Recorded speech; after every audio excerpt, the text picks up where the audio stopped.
In the previous video, we introduced the conditional statement.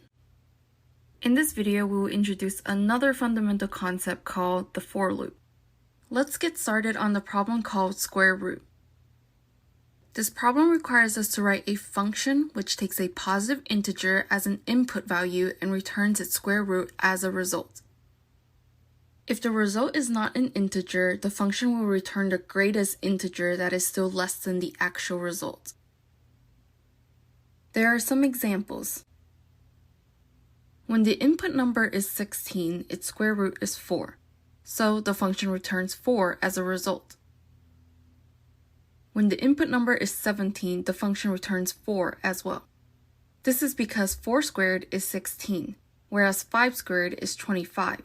So, 4 would be the greatest integer that is still less than the square root of 17. Likewise, when the input number is 77, the function returns 8. This is because 8 squared is 64, whereas 9 squared is 81. So, between these two numbers, 8 is the greatest integer that is still less than the square root of 77. Through these analyses, we can come up with the most straightforward solution.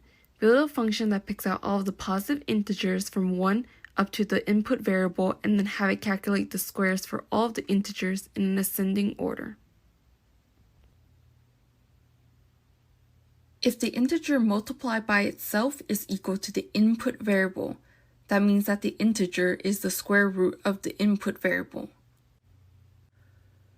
Otherwise, if the square of an integer is greater than the input variable, then the preceding number will be returned as the result.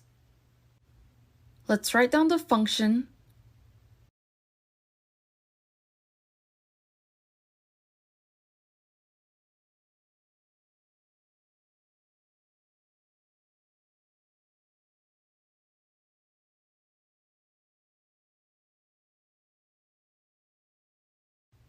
and click Submit. The result is correct.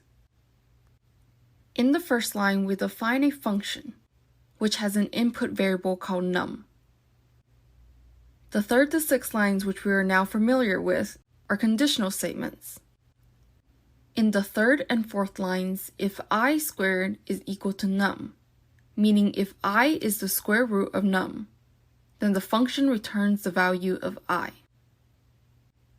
In the fifth and sixth lines, if I squared is greater than num, the function returns the value of I minus 1.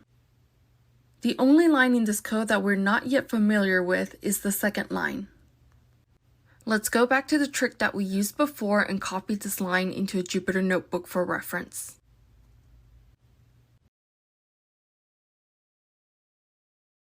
Let's replace num plus 1 with a more specific integer like 10.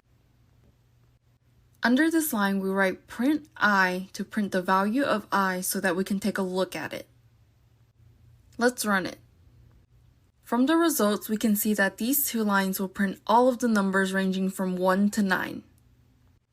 This process of enumerating all of the numbers is called a loop.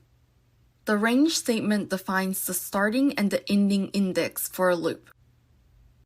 Note that in this loop, the ending index is 10, but the last number that was printed is 9. This is actually a special feature of Python where the ending index is one more than the last enumerated number. Moving forward, we need to be mindful of this when we code. To get a better understanding of the range statement, we can try some other things. For example, let's rewrite the ending index as 2 and run it. Now only the number 1 is printed. What if we replace 2 with 1 and rerun it? This time, nothing gets printed. Lastly, let's rewrite the starting index as 10 and the ending index as 2 and rerun it. Nothing here gets printed either. This suggests that in a range statement, the ending index must be greater than the starting index. The amount of enumerated numbers is actually the difference between the ending and the starting indexes. Let's try adding something to this. After the ending index, we're going to add minus 1 and run it. Now we get 8 numbers printed in reverse order. The first number is 10, which is the same value as the starting index, while the last number is 3. which is equal to the ending index plus 1. Next, let's try replacing -1 with -3 and rerun it. We get 3 numbers with a difference of 3 between each of them. We can also try switching the starting and the ending index. Replace -3 with 2 and rerun it. This time there are 4 numbers with a difference of 2 between each of them.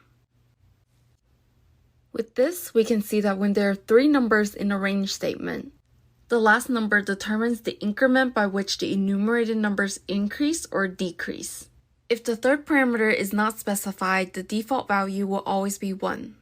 Lastly, let's try using only one number in the range statement, like 7, and running it. We get a total of 7 numbers ranging from 0 to 6. Here, the input number becomes the ending index and the default starting index is 0. Let's go back to the problem of square root. In this range statement, the starting index is 1. Since the statement will enumerate all of the positive integers, we will set the ending index as num plus 1 to make sure that the last enumerated number is num itself. Otherwise, when num is 1, the function will skip all of the code under the for loop and return nothing. This was some of the more basic knowledge of the for loop in Python. Don't worry if it seems hard to understand. We will use this statement quite a bit in the following practices, and by doing so, you will become well versed in it.